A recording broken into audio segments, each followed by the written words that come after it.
Hello, good day everyone. My name is Mark Lucero. I'm the Engineering Branch Chief for the FEMA IPAWS Division. We're going to go ahead and kick this off. This is the second webinar in a series. Hope everybody can hear me all right. What I've got here, we've got three vendors dialed in with us. They're going to be demonstrating their tools to show you that they do in fact work with IPAWS. I've got a couple of slides here that I wanted to go through to give everybody a general idea of the approach that we've taken, why we're doing this, essentially why you're here listening to me and these three vendors talk. So hopefully everybody can see the slides okay. I'm just going to go ahead and flip through. Slide number 2, just the agenda. I want to talk about, like I say, why we're here, some of the things that you'll see demonstrated by these technologies, and kind of go over the flow of the scenario that we're going to be following, and essentially show you guys that these systems do work, that they can trigger EAS, wireless emergency alerts, messages, and so on and so forth. So real briefly, just a little bit of a background of IPAWS at a very high level. IPAWS was designed to meet an executive order to allow the President to communicate to the public over TV, radio, cell phones, no weather radio, pretty much anything that he can get a hold of. In addition to that, when the President's not using the system, which he has never used, the system is available for use by state and local emergency management, public safety officials, and other government agencies.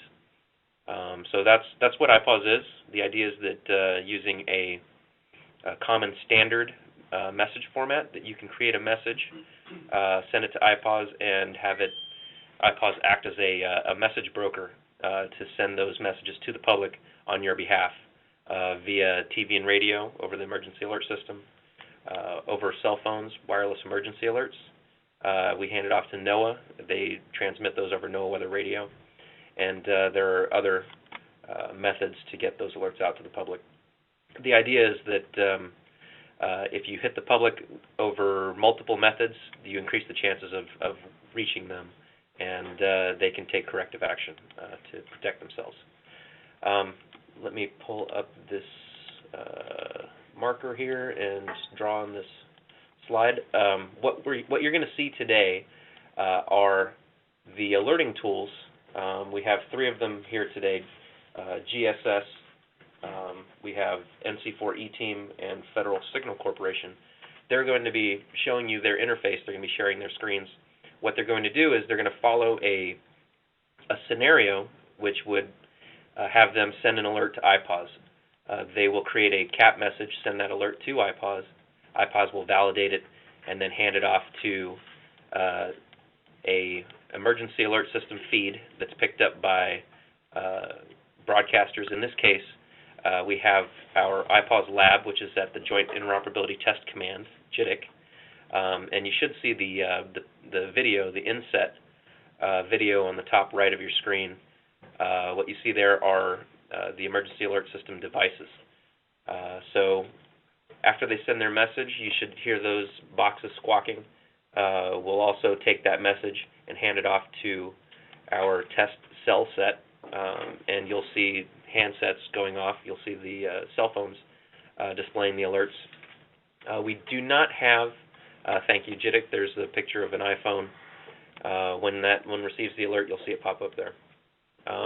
We do not have a NOAA weather radio set up at JITC. So for this method, what we're going to do, we have Neil Bourgeois from our program office, the developer.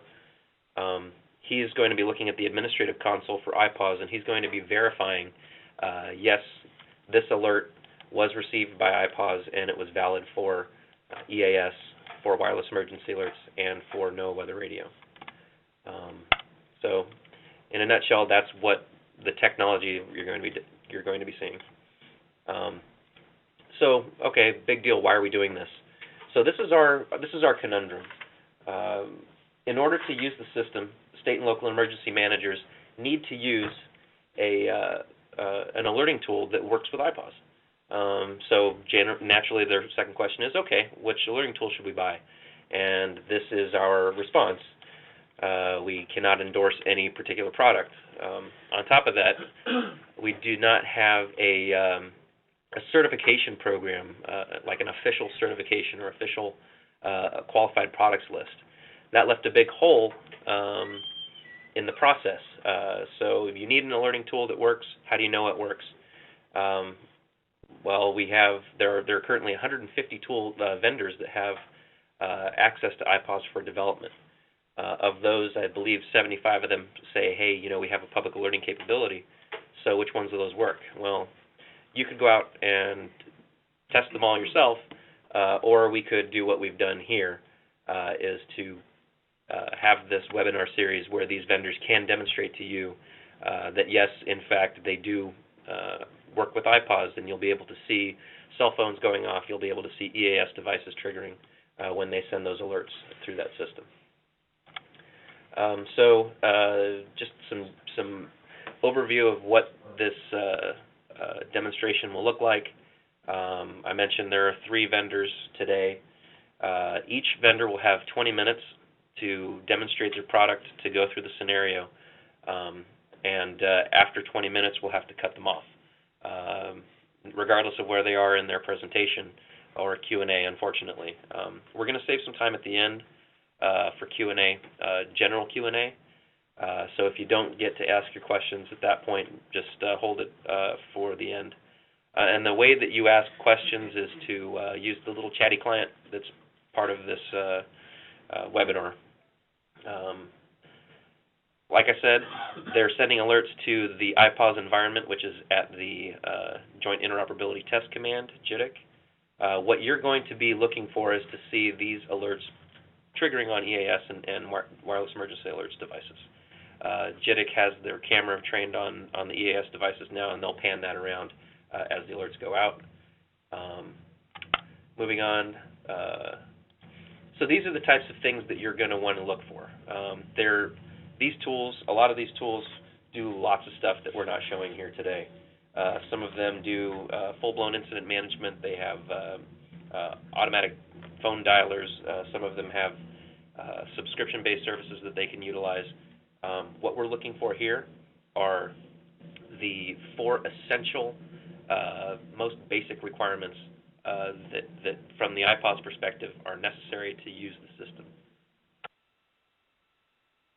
The first requirement, which is, I think, the most obvious, the system has to be able to send alerts through IPAWS. That's emergency alert system, wireless emergency alerts, and NOAA weather radio. So that's the first thing you're going to be looking for. The second thing, and very important, you'll want to have feedback from that tool telling you, yes, it was successful, yes, it did make it to IPAWS. So you're going to be looking for that as well. The third requirement here is your most basic situational awareness. It's called cog-to-cog messaging. Really what that means is your county or your state can send a message via IPAWS to a neighboring county or state for situational awareness, things like that. And the vendors will be demonstrating those capabilities as well. And then finally, you'll want some kind of a heartbeat or health check to verify that you're actually connected to IPAWS. So those are the 4 things that you're going to be looking for when these vendors demonstrate their products. Really quickly, I'm just going to race through this scenario. The scenario really doesn't matter, but it's nice to frame this. What we have is a fictitious power plant that's located in Charles County, Maryland. There's an incident, and each vendor is going to be acting as the emergency manager for Charles County, and they will be sending an alert to the public. Here's a description of the scenario. I mentioned this Charles County. There's a power plant, and this just kind of gives you some description around the day that this incident happens. Here's the accident. We have there's an earthquake which it affects the power. Backup power comes online, but because of the earthquake, there's an earthquake-related fire. The fire takes place in the main fuel storage facility, which leads to a large explosion. That explosion the result of that is there's a large quantity of radioactive material released into the atmosphere. And so this is the scenario. The emergency manager is going to use this tool to send an evacuation warning message to the public. So once again, this is kind of tying the scenario into what you're looking for these requirements. You want to make sure that you're connected to IPAWS. There is the explosion and the leak. You'll want to see that they can send that alert, so you're going to be looking for those alerts to show up in that camera at JITC there. You'll want confirmation in that tool telling you, yes, it did make it to cell phones, yes, it did make it to EAS.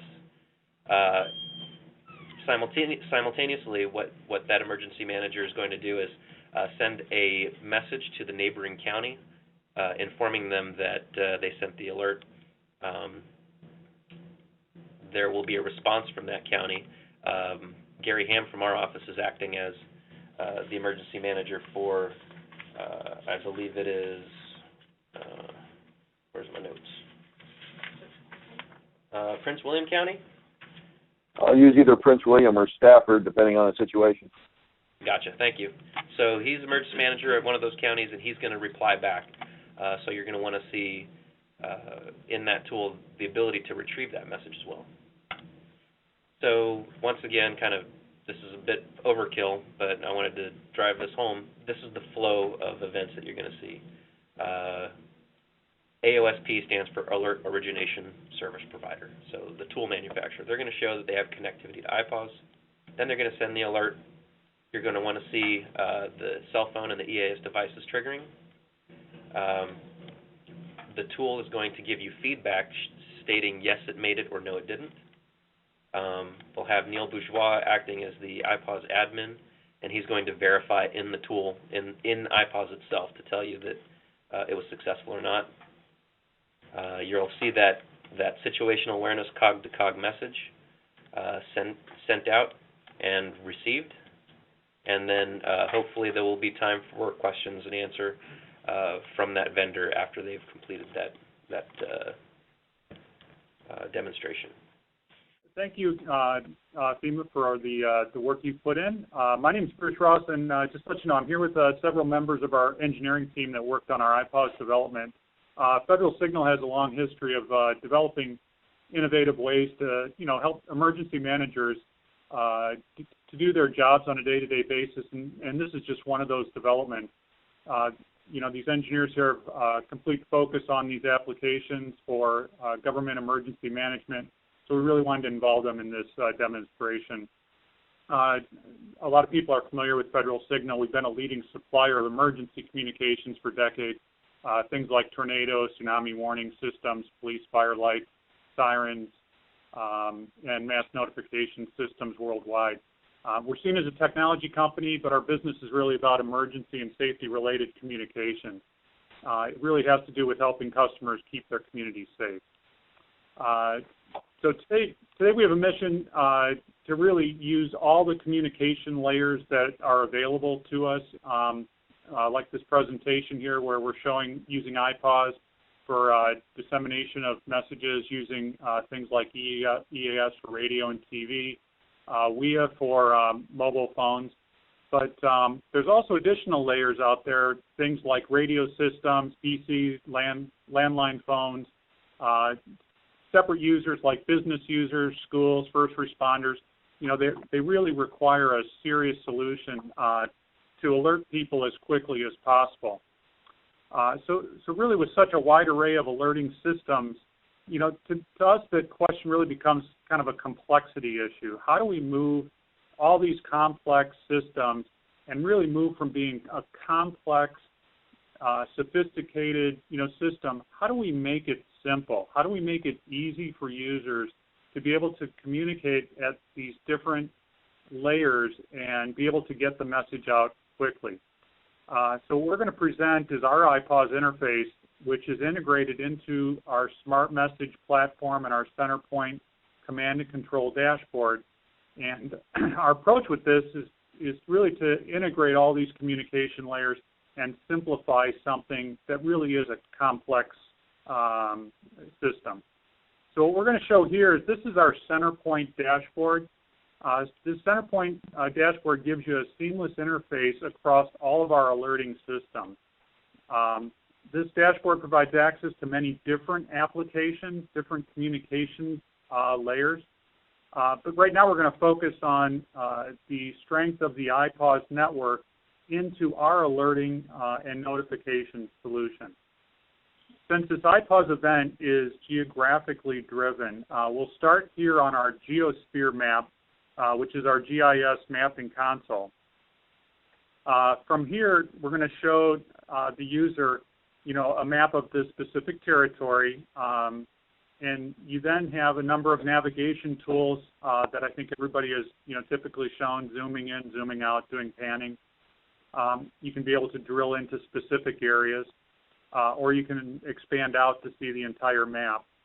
And then you can also use our selection tools to also draw any number of tools, or to enter the latitude and longitude directly in, which is what this demonstration is going to show. So let's go ahead and we're just going to go ahead and post this IPAWS alert. So first thing we want to show is in the lower right-hand corner of this alert is our system is automatically going to connect to IPAWS. It's going to then continue to refresh. So if we were to lose connectivity, that would then show that you're not connected to IPAWS. So we're going to continually make sure that we're connected.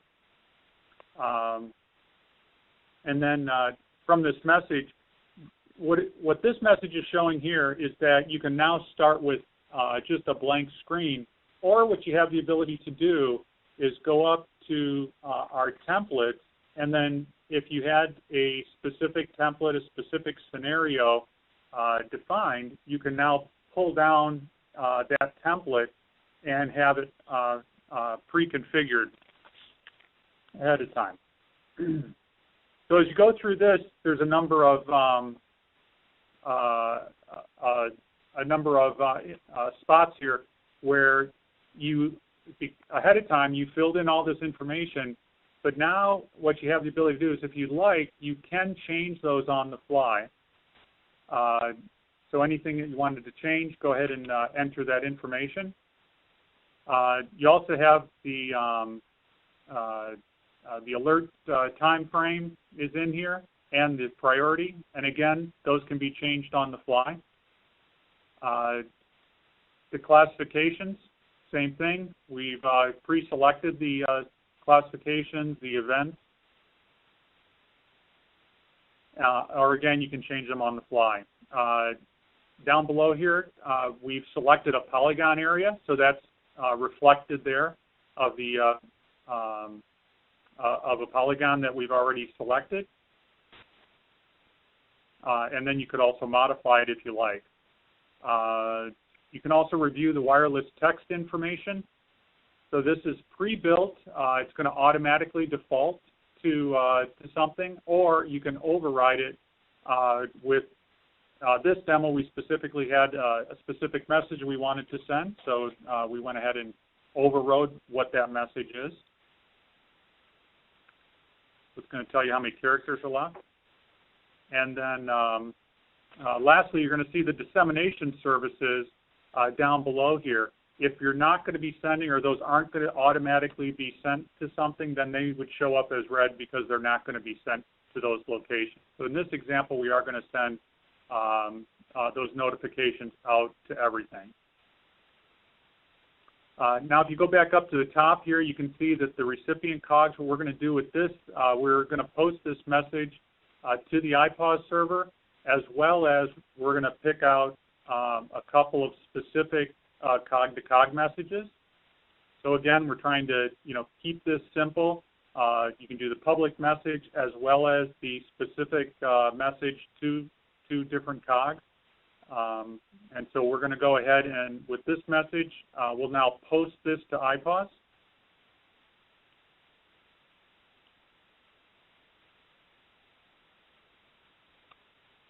Okay, we're going to close this next window. We'll come back to that in a second. And what this is going to show us here is that we received acknowledgement from all of the alerting services, dissemination services.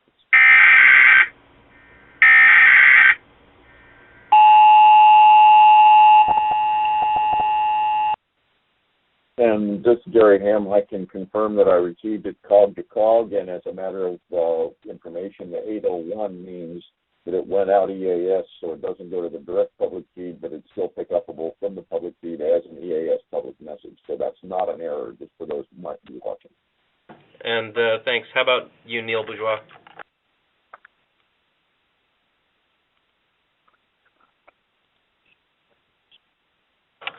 Neil, try again. We can't hear you. The alert was valid for all message types, EAS, WEA, and NWIN. Okay, thanks. And then you can go ahead and send us a response if you like. All righty.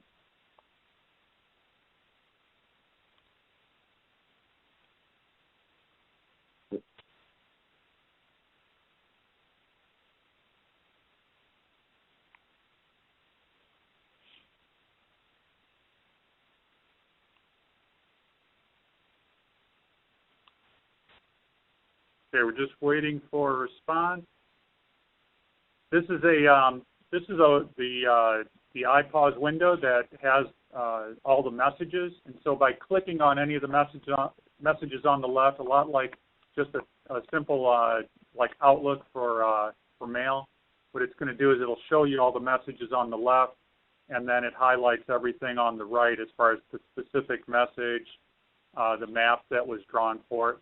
This pop-up that just showed up here, that can be set up on our system so that when you do receive a response back, that you can then see that automatically. Because a lot of times somebody may have the system in on their network, but you may not know that a message came in. So we give you the auto alert, and then when you clicked on their message, then you can see that response and all the details that we received back. And then there's both alerts. So that's showing on our map. It's showing all the active alerts for that area. Okay, great. Hopefully that shows how quick and easy alert can be generated. But now, like I said at the beginning, there's various layers of communication. You know, so the question really becomes, what if you had other types of alerting systems out there, such as sirens, or personal communications where you wanted to communicate to radios or landlines? So we want to spend just a few more minutes and show you how all those communications layers come together in one place, you know, with the same auto prompt, so that you really moved quickly and efficiently through the alerting process. So in this next example, we're going to show you really an IPAWS alert along with sirens. So sirens could be indoor, they could be outdoor, they could be voice or tone communications. And then also we're going to demonstrate with just a mobile phone, which is showing here. I have my phone next to the system here. And what we're going to do is we're going to send an alert out that'll fire off both a siren that is replicated here in our office, as well as a phone. We can also incorporate other communication devices such as, you know, radio systems or email. We can also do pagers, laptops, and we can also interface to social media such as Twitter, and also digital signage. So here you're going to see a green dot on the map that's indicating an outdoor siren. The blue house is indicating the first responder or a citizen. And as we draw this polygon around the alerting point, you'll notice on the left side of the screen, it's going to indicate the asset or the contact that we've selected. So if you had a number of sirens, if you had 10, 20, 100, 200 sirens, within that area, those are all going to show up because you've identified those within that polygon. Okay, now what we're going to do is go ahead, now that we've selected those, we're going to post an IPAWS alert. Now, since a siren was selected in that polygon, we're going to be automatically prompted to activate those sirens. So we're going to activate a whale and activate the siren. Yep.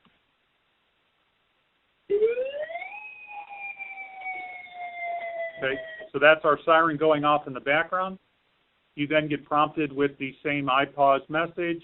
You'll pull up a template that has all the same information. We'll post that. We don't need a response on this one, but we'll go ahead and send it anyhow. And then on this window, it's going to ask us whether or not we want to send a smart message based on this IPAWS alert.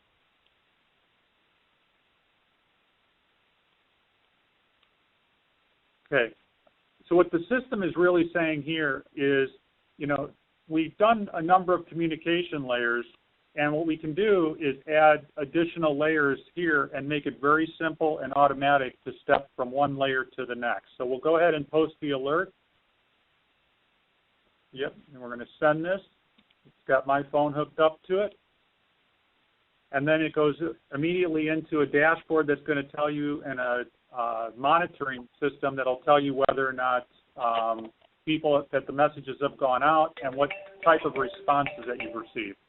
So the phone's ringing, we'll answer it. This is an incoming smart message from Edwin. This is a high priority alert message. Test nuclear accident. This is a simulation. This is only a test. A nuclear accident has occurred at the Indian Head nuclear plant, causing the release of significant amounts of radioactive material. Okay, great. Well, we're going to... Did you acknowledge that? Acknowledgement has been received. Okay, so hang up. So we've acknowledged that response on our phone, so that could be a landline phone.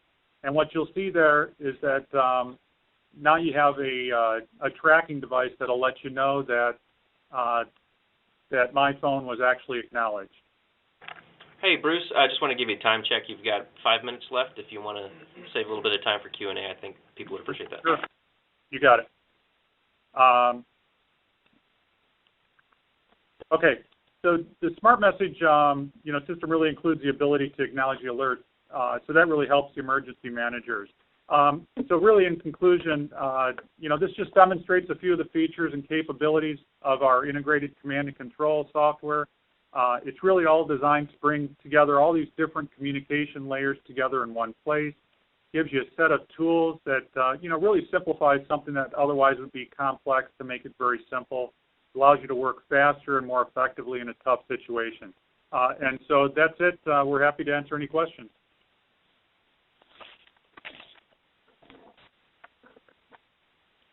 Okay, thanks, Bruce. Let's see. We've got some general questions for. Looks like these are really posed to all the participants. Let me see if we've got any specific for your product. Just a sec. I've got two here. I need to do two more.